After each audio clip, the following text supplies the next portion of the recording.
Okay, now that I have you alone, let's talk through some of the things that you just saw and break it down a little bit more. So when it comes to playing on the floor with your children, it could be baby, it could be older kids, all of the above.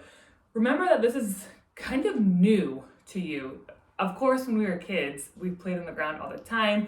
Our bodies didn't know this from that. Now, as we are aging, we are thrown into a new way of our body being, basically. So we now are looking down more, we are interacting more on the floor, we are bending and lifting more. So when it comes to interacting, we have to be mindful of what we're doing and also know why we are doing it like that. So first and foremost, when it comes to sitting on the ground and playing with your kid, don't forget about posture. So you could be sitting any way that you feel is comfortable, but I'm gonna start cross-legged. So naturally, we relax because having good posture requires muscle recruitment. So when we are playing, I think my dog is gonna come be my test dummy kid. Okay, that's fine, come here. Maybe you have a dog yourself. Lay down. So when we are playing on the floor, naturally we slump because it's not natural to recruit our muscles to stay nice and tall, but you want to find a cue to remind yourself of doing that. It could be as soon as you sit down and you're looking at your child, you could cue yourself, time to sit up. To do so, you want to make sure you're pulling your tailbone up out of your hip. So if your tailbone is just tucked in, your spine is relaxed, you want to pull tailbone up and out of the hips. That's going to get the posture started from down low. From there, it's going to work your way up your spine. Think of open and relaxed shoulders. So our shoulders are rolled back, our chest is open. That's going to create proper spinal alignment all the way down. And as we're looking down frequently, don't forget to look up. You're still here with your kid. You can look up, you can rotate your neck side to side and still be able to interact with them while giving your neck some pressure from constantly looking down. When it comes to proper posture and spinal alignment, sometimes flexibility, most of the time, flexibility is a big issue. So if you're sitting here like this and your legs are up here, it's not comfortable, there's other ways to sit. So just go ahead and stick your leg out to the side. You can be in a hurdler stretch, so we are stretching our hamstring here. This is good actually because you're going to be working your flexibility and your mobility while focusing on proper posture and interacting with your kid. How about that? If this feels good, but you want to switch it up, or maybe it doesn't feel good, you can also try a side seated pose where you take that leg and shift it back. Not the greatest feeling at first on some knees, but it is a good stretch. So remember, this is just an option. You're going to feel it a lot in your hip flexor here, and you want to think of shifting your center so that your hips are centered here. Go through all of those, both sides. You can be here. You can even go into a full straddle position. Again, lots of options. Know that your flexibility is gonna improve over time and you have to work on it to start. So you can still sit in that nice tall posture playing on the floor with your baby.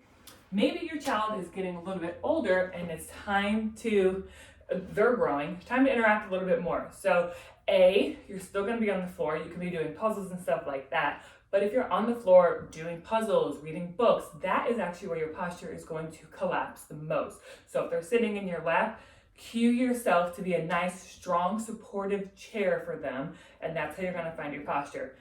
Say that we're moving around, or they're standing, and you wanna be low with them, but you don't wanna be all the way on the floor, and you don't wanna be standing.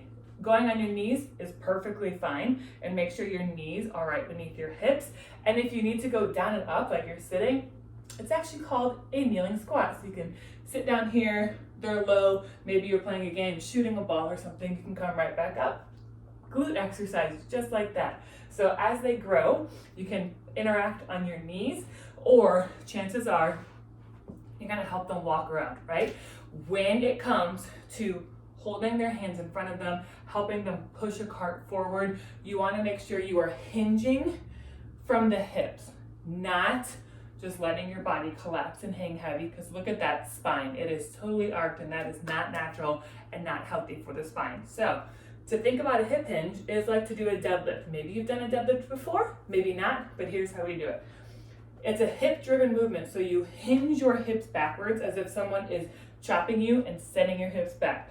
Or you can think of standing at the edge of a well. You want to look all the way to the bottom, so you need to look, try to get to the bottom of the well And the only way to do that is to hinge and let your top half hang and look through. So if you are grabbing your children's hands to help them walk around, you want to have the hip hinge. If you are helping them push, you might bend your knees a little bit more and push here, or find a good hamstring stretch and just get them started. Let them hold on to whatever they're pushing and push from there. You can then go to your knees and follow them around like that. When it comes to maybe holding their hand, just let your hand dangle. Tall people, a little bit harder. I am 5'10" and this still works. Let your hand dangle as far as it can go, and they will reach up as far as they can go, and then you are just walking right here.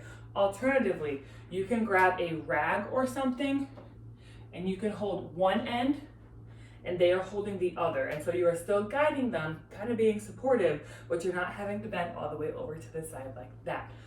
When it comes to a lot of up and down movement, squatting is a way to get up and down. So if you are, picking up, standing, make sure you're doing so with good squat form. So feet hip width apart, you sit back like you're sitting on a toilet or a chair, and you pick and lift, pick and lift. No matter how many times you are picking and lifting, your legs need to drive the movement and your core needs to stay tight, especially if you are picking, pulling up, holding on your hip.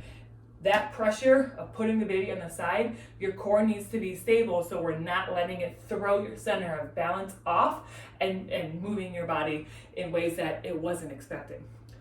You can also think of all this when you're playing on a playground with a kid. So that is a lot of places where you are hunched over, guiding them through. Remember here, you don't always have to go down to your children's level. You can bring them up to yours. What I mean by that is there's often a lot of places in playgrounds where a parent could stand and the kid is on the platform playing. Like say they just crawl through a tunnel, there's a platform there. You can stand in the opening that, big kids can jump down on their own, but maybe not yours. And you're interacting with them. They're just naturally playing and you're standing without having to bend over and crawl through the tube with them. Let them do it. Meet you on the other side. Be an incentive. Be like, hey, come here, buddy, down here. And you are now there. You're standing natural and they're coming through. So all of these are just little things to think about, but remember that proper form, posture, and remembering some basics of actual lifting, squats, and deadlifts are gonna come into play here.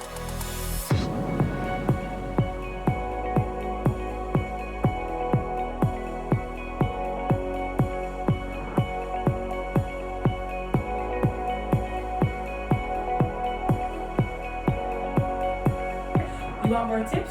Follow along and feel free to comment below if you have any additional tips that would help as kids continue to grow. This has been Carly B. I'll see you next time.